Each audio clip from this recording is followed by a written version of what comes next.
All right, what's happening, y'all? It's your boy Rico from StreetScores, and the Washington Commanders are apparently bringing back the Redskins logo, but not the name. Don't read too much into it, and I typically don't like to talk about all of this off-the-field stuff unless it's like on the business side, but like the name and stuff, I don't try to dive too much into, but I wanted to give y'all this update and break down why you should not overreact based off of what you're hearing and some of the articles that are out there. We're going to get to that. Also, the Washington Commanders got even closer to making a deep playoff run with some good news from Thursday night. And this video is sponsored by BetUS Sportsbook and Casino. We're going to dive into all that and more, but before we do, make sure you stiff arm that like button, stiff arm the subscription button, and stiff arm the bell next to that subscription button so you get notification each and every time I release an informative and opinionated video just like this one. Make sure you stay tuned to all of the content. Really appreciate y'all for supporting the videos. I will be live streaming that upcoming game against the New Orleans Saints next weekend. Not this Sunday, we have a bye week, but the Sunday after that, I will be there to live stream that game. Make sure you go subscribe to the Commanders Kings accounts. I just put out a video for that channel as well. We're putting out content and we're doing a weekly Tuesday night live stream on that channel as well. So make sure you go pull up, support that channel. Without further ado, let's go ahead and dive into this video, man. Let's get it. Adam.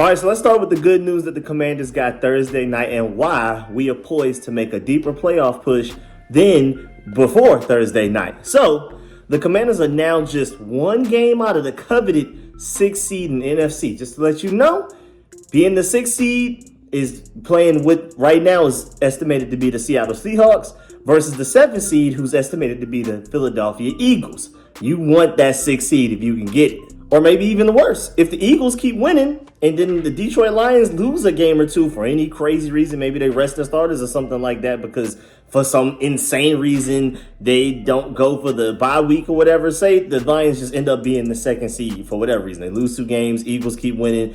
Then you would have to face the Lions in the very first round of the playoffs, in the wild card round. I mean, I would love it if we could play the Seahawks. I feel like that's a favorable matchup for us. I feel like we are better than the Seahawks. I feel like we can beat those guys. And then divisional round, then we'll have to go against the Lions and the Eagles. And then we'll see what happens there. Even though I feel like we match up pretty well against the Eagles. I feel like with everything under control, with Marshawn Lattimore added to the mix, I feel like we have a pretty good chance against the Eagles. But I definitely feel like we have a better chance against the Seahawks. And then the Lions are a whole nother story in itself. So, of course, we would like to obtain that 6th seed right now that is being held by the Green Bay Packers. Because if you're looking at the seeding right now, the Detroit Lions are 12-1, the number 1 seed. Number 2 seed, Philadelphia Eagles at 10-2. Then you have the Seattle Seahawks, the 3rd seed, because they're right now the leaders of the NFC West, which is one of the weaker divisions in football right now, record-wise. They're 7-5. The Atlanta Falcons are a part of arguably the weakest division in all of football at 6-6, winning their division right now. They will be the 4th seed, even though the 10-2 Vikings will be the 5th seed. I mean, that is crazy. The Falcons are 6-6 and a higher seed than the 10-2 Vikings, but they're the 5th seed.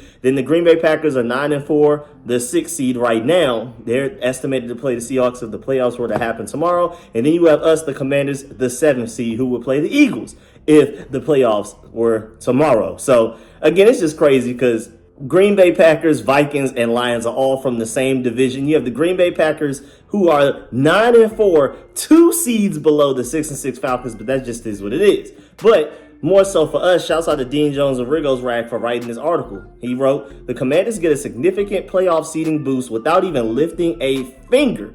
Because while we were on the bye week, the Green Bay Packers went ahead and lost to the Detroit Lions for us, which helped close that gap a little bit for us trying to obtain that 6th seed from them. We have 4 games remaining for the season for both of us. If we can win 4 games or at least 3 and then they only win like 2 or 1, we could end up actually being the 6th seed. So diving into Dean Jones' article, he said the Washington Commanders are getting some much needed rest and recuperation during their long awaited bye week. Even so, head coach Dan Quinn and his players will have an eye on events around the league. In particular, those also looking to secure postseason football within the NFC. Now, just to take a timeout right now, just to let you know, we make the playoffs. I feel like it's anybody's world. Once you have a seat at the table, I feel like anybody can take it. I'm going in confident no matter who we play. But The reason we're here is because the Seahawks do give you a better matchup to potentially advance further into the playoffs than if you have to face the Eagles or the Lions immediately. But for me personally, maybe it's just my personality or whatever, but I just feel like no matter who we're matched up against, 7 seed, 6 seed, 5th seed, whatever, I'm ready to play whoever. And I'm ready to go. I'm going into that game very confident. Now, it'd be nice if we could somehow win a division and at least secure some home playoff advantage or something like that. But from what it's looking like right now, we're more than likely, statistically at least, and we're going to talk about the statistics later, we're more than likely, when we do make the playoffs, going to end up playing road games the entire way, depending on how far we go and everything like that. But either way, I'm excited and confident no matter what. But again, strategically, the Seahawks make it an easier matchup for us to at least win one playoff game and follow the Texans' footsteps from last year. Rookie quarterback, 2nd overall, make the playoffs, win a playoff game. Now, continuing with Dean Jones's article, he said, it seemed for a long time as if the Commanders were a lock to make the playoffs. They were atop the NFC East after a remarkable start to the campaign under the new regime. A disappointing slump evaporated their cushion and allowed the Philadelphia Eagles to take control within the division. Credit to the Commanders for showing the correct resolve, though. They fought through adversity to pick up a vital win against the Tennessee Titans at Northwest Stadium in Week 13. Some other results around the conference went in their favor, giving them a clear run at the 7th seed at 8-5 with 4 games remaining. That could diminish or increase depending on how things shake out this weekend. There was also a chance for the Commanders to move up rather than down with the right results. And I know some people may be watching the guys that are right behind us in the playoff hunt, like the Tampa Bay Buccaneers, rooting against those type of teams, but I'm more so looking at the teams ahead of us to lose so we can gain a higher seed. That's more so, if I had to pick between the two that I'm focusing on, I'm more so focused on the people ahead of us because I'm still pretty confident we will make the playoffs. I'm very confident in that. And now I'm starting to gauge like what seed are we going to get, not worried about the guys behind us potentially taking our playoff spot from us and us not going to the playoffs at all. But that's just me. Continuing with the articles, they said Commanders get early bye week playoff boost with Packers defeat. This put the divisional battle between the Detroit Lions and the Green Bay Packers on Thursday Night Football firmly under the Commanders' microscope. Both teams are ahead of Washington in the standings. That might not be the case for much longer. The Lions dug deep amid their significant injury crisis to overcome the Packers. The Packers took Detroit, who hold the number 1 seed after a phenomenal season to date, right to the limit without doing enough. This takes them to 9-4 on the season, 1 game ahead, only 1 game ahead of the Commanders. The 6th seed is now within touching distance of Quinn's staff, roster, team, all of that type of stuff. They have to navigate their stretch run at the business end of the campaign effectively. However, there's just no telling what securing the number 6 spot would do for the team's chances of making noise in the knockout rounds. If the Commanders are forced to settle for the 7th seed, a trip to the Eagles is their likely reward. That is far from ideal given how the Washington Commanders fared more often than not at Lincoln Financial Field in recent years. Should the Commanders rise and get the 6th seed, they'll probably get the NFC West division leader on the road. That's the Seattle Seahawks currently, which is another hostile environment, but far more winnable than traveling to Philadelphia. And right now, here's who the Commanders and Packers will face for the rest of the way. For us, we play at New Orleans Week 15, then versus the Philadelphia Eagles in Landover, Maryland, then the Atlanta Falcons in Landover, Maryland, both of those home games, and then at the Dallas Cowboys for the final game of the season. Meanwhile, the Packers have to play the Seattle Seahawks at Seattle versus the New Orleans Saints, so we have a common opponent there, then at the Minnesota Vikings, and then at home versus the Chicago Bears. I would easily argue that they have the toughest schedule remaining for the last 4 games of this season, even though it's not like theirs is the toughest or ours is the easiest. Like it's just a big gap between like ours being super easy and theirs being super difficult. But I would lean towards I would prefer to have our schedule for these last 4 games than to have their schedule. Again, at the Seattle Seahawks, at home versus the New Orleans Saints, then at Minnesota, the Vikings, and then versus the Chicago Bears at home. I think we do have the easiest schedule, especially,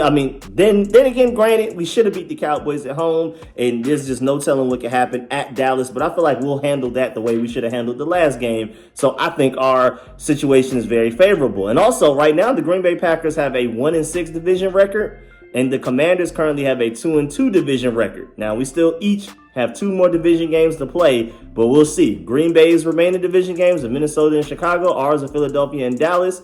This is definitely something we need to watch for going into these last 4 games. And as of right now, the Commanders currently have a 52% chance at earning and winning that 7th seed, but a 24% chance at getting that 6th seed right now. So be on the lookout. things can change. If the Green Bay Packers start losing, we start winning, things can get really interesting. Also, shouts out to @DC Rising. He said, imagine the Commanders get the 6th seed and play Seattle in the first round. That would add to the already crazy rookie season comparisons between Robert Griffin III and Jaden Daniels. Because remember, Robert Griffin's rookie season, when he ended up like his leg just completely gave in from the initial injury that he suffered against the Ravens. It just officially gave out against the Seattle Seahawks in the playoff round. Remember, we were like up 14-0. We were on the way to beating them. Then Robert Griffin's leg gave out, and then nothing was the same. But either way, that would be crazy for both of these two rookie quarterbacks that have been getting compared the entire process. Even before we drafted Jaden Daniels, people were already comparing him to Robert Griffin III. And then all of the different like advanced stats, winning offensive rookie of the weeks and things like that. Those comparisons have already run rampant. And then it would catch even more flame if they both had to play against the Seattle Seahawks the first playoff game of their careers. That would absolutely be insane. And so I'm hoping that's something we achieve. Even beyond just, I feel like the Seahawks would be the easier opponent or the less difficult opponent, I would say, because I have to pay respects to all of these playoff teams. I mean, again, we just lost to the Cowboys at home. So there's no overlooking anybody, especially not the Seahawks. But even though the Seahawks would be the less difficult opponent compared to the Eagles and Lions, even on top of that, I would love to see Jaden Daniels' first career playoff game against the Seattle Seahawks, just like Robert Griffin's, just to continue those comparisons. Even though I don't think they're as similar as some people act like they are, I think it would still be pretty cool to see. That's like the Jay Daniels MVP, because he did a survey. He said, who do you want to face in the playoffs, assuming the Commanders make it to the postseason? He asked, do you want to see the Eagles or the Seahawks and the Falcons? Of course, only 15%, nearly 15% voted the Eagles. 85.2% voted the Seahawks or the Falcons. And I'm assuming the people that voted the Eagles just feel like, it would be more satisfying to beat the Eagles. And that would be a win that you could be more proud of. So I definitely see the reason for voting for that. But if we're talking about the less difficult pathway to going further into the playoffs, the Seahawks and Falcons are easily the better choice than the Eagles right now. The Eagles are one of the hottest teams in the NFL. Some people feel like they are the best team in the NFL. But we can't forget, just a couple of weeks ago, we were up 10-6 on those guys in the fourth quarter, and then our offense just couldn't get anything going. I would say that was honestly the worst offensive game we've had all season. Some people feel like the Steelers game was worse than it actually was. Even the Cowboys game, I felt like we should have been better, but it wasn't that bad. But that Eagles game was the worst game offensively I've seen from this entire team, this entire season. I don't even necessarily think there's a close second place to it. So if our offense just shows up, and if our defense doesn't just completely give up at some point in the fourth quarter, because they were on the field all game because our offense couldn't get anything going. So I blame the offense completely for that loss. But remember, we were up 10-6 against the Eagles, so I don't think they're as scary as some people act like. And I feel like having Marshawn Lattimore is only going to help our case there. But we'll see what happens there. Now, before we move on to the second half of this video, I got to let y'all know that this show is provided by BetUS Sportsbook and Casino. And if you're looking for a new sportsbook, it should be BetUS for sure. First of all, they have the fastest payouts in the industry. And I know y'all want y'all money fast. I know I do. And right now, BetUS is offering you a 150% sign-up bonus on your first deposit and a 125% sign-up bonus on your next two deposits for up to $2,000 with code YouTube150. That's YOUTUBE 150. And they also have a fast and easy deposit and withdrawal process. It's really like, why not? Now let's take a look at some of the bets we can get into directly through their website.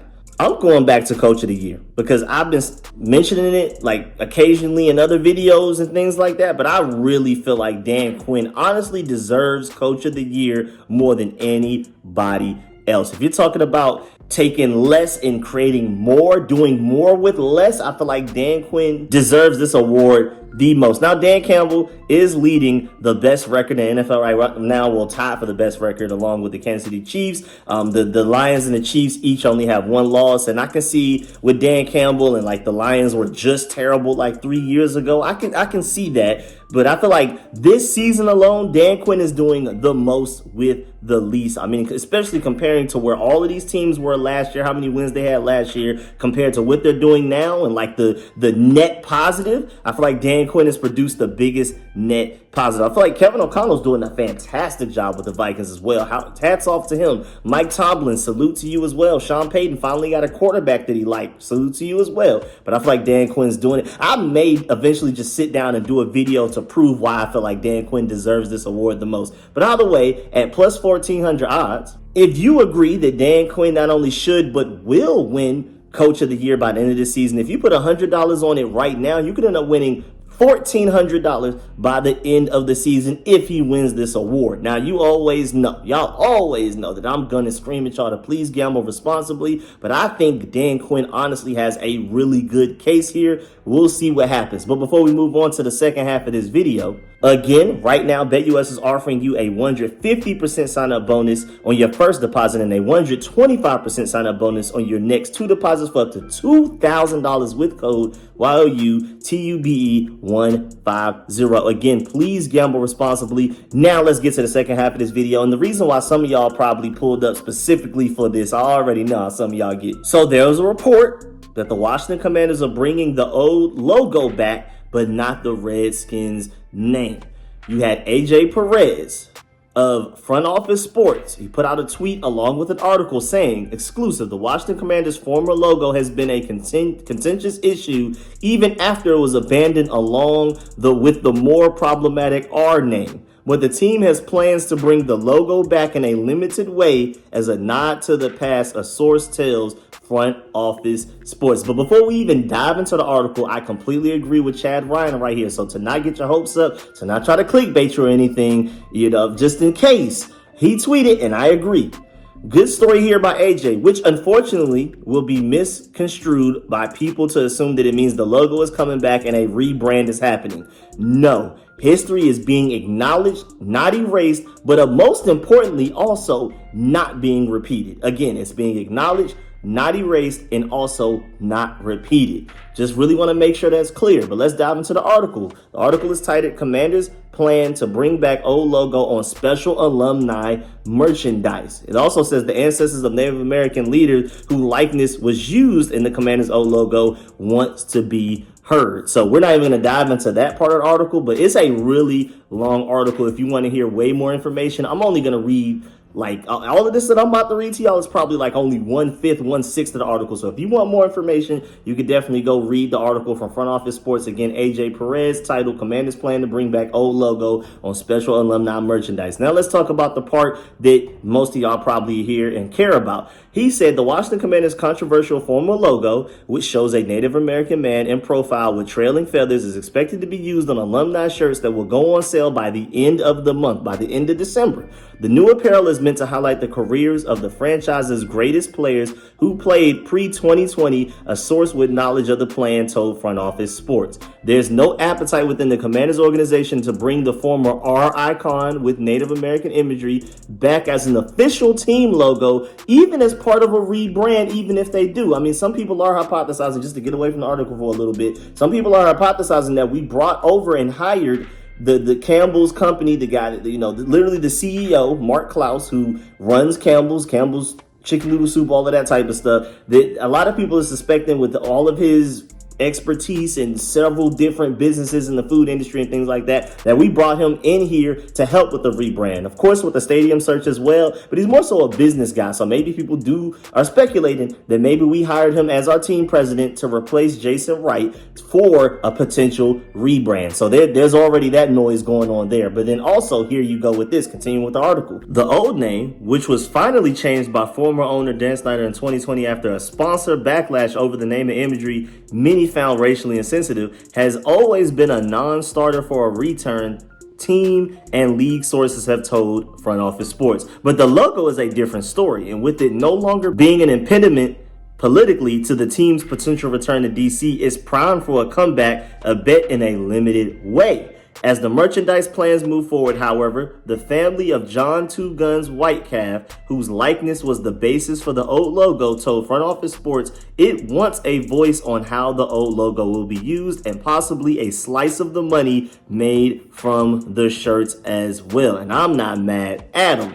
Going with Scott Jennings in his article that he wrote for Hogs Haven, he said there have been a lot of misleading articles written recently about the Washington Commanders' new ownership bringing back the team's old name Redskins and their iconic logo. The team has repeatedly said their former name wasn't coming back, and it's reportedly a non-starter for them in the NFL. They haven't shut the door on another name change from the unpopular Commanders name, but continue to talk about other priorities getting done first. So basically saying that it's not impossible for it to be a rebrand, but it's quite impossible for them to ever go back to the name Redskins. One of those priorities is a new stadium and the potential return to the RFK Stadium site in Washington, D.C., which has brought the name logo debate back into the public debate circles. Montana Senator Steve Daines held up a committee vote to transfer administration of the federally owned land to D.C., which would allow them to work on building a new stadium with the Commanders. He pushed to have the former logo honored and worked with the Wetzel family to get that done. Josh Harris honored the logo's creator, Walter Blackie Wetzel, at the stadium and in other ways as well. The bill has now moved on to the full Senate, where it faces opposition from the Maryland delegation, but the logo is reportedly coming back for limited uses. Again, just to emphasize, they're going to do some things with the alumni and stuff like that, but do not expect to just see the old Redskins logo just on anything on the field, like Jaden Daniels ever wearing it in an interview, like a press conference, or on the field while he's in full helmet pads and things like that. Don't expect to see it like that. But when they're honoring people that actually played with that logo on their jerseys and their helmet, then you'll probably see it when they're honoring them, but that is about it. So the logo will be back in like a limited fashion to where they're honoring the legends that played during that time, but nothing future-wise will have that included. I just really want to emphasize that. So just, again, the reason I'm even talking about this, because y'all know I try to typically avoid talking about the whole name and logo things, because I feel like we're kind of going in circles with a lot of things, but I wanted to make sure I reported this as accurately as possible so that y'all don't get hyped up seeing some of these articles or some of these titles that you may be seeing on YouTube and things like that. I want you to get the information from the right place, the right information, all of that type of stuff. Only reason I'm talking about it here. So there you go. The old logo will be used in certain ways to honor alumni and Redskins legends, but that is it. No name coming back, nothing like that. And again, they haven't exactly closed the door on a rebrand just in general, but it will not go back to the way it used to be. It may no longer be Commanders long term, especially after bringing in Mark Klaus to be our new president. But again, even if there is a potential rebrand that may happen, it's not being prioritized ahead of the stadium or any other major priorities that they have right now, just to go ahead and give you the heads up. So again, my main message to everybody that wants a rebrand change, that wants to go back to the old logo and things like that, old name, do not hold your breath. Just don't even wait on it. If it happens for any crazy reason, then you're better off being surprised than anxiously waiting and rooting for it to happen. But who knows? We'll see what happens there. But yeah, man, that's the end of this video. Please get in the comment section. Let me know how you feel about everything discussed in this video. Please still farm that like button, still farm the subscription button, still farm the bell next to that subscription button so you get notification each and every time I release an informative and opinionated video just like this one. Make sure you stay tuned for all of the content. I'm keeping y'all updated on everything. Commanders coming with daily videos. Even though I'm not currently at home, I'm still making sure I hit y'all with these daily videos and this content. And I just came out with a video earlier tonight for the Commanders Kings YouTube channel, where it's me, Louis T, Ed Oliver, Rio Robinson, all over there doing content with videos throughout the week. And then every Tuesday night, all four of us will meet up for a live stream to talk everything Commanders and even take a lot of y'all questions as well. So make sure you go subscribe to that channel and share that channel. But of course, also make sure you do not leave this video without leaving a like. And of course, let me know in the comment section how you feel about everything discussed in the video. How do you feel about this whole playoff situation? Do you want that 6th seed to go against the Seahawks, or do you prefer to play the Philadelphia Eagles for a third time this season, including the postseason? Let me know how you feel about all of that. And of course, let me know how you feel about the logo coming back, but in a limited way. Are you excited about that, or is that not enough for a lot of y'all? I'm pretty sure it won't be. So just let me know how you feel about all of that. Really appreciate y'all. Again, don't leave this video without leaving a like. And remember, this video was sponsored by BetUS Sportsbook and Casino. And if y'all don't do anything else, please make sure y'all gamble responsibly. I appreciate y'all. I'm gonna catch y'all later. I'm out.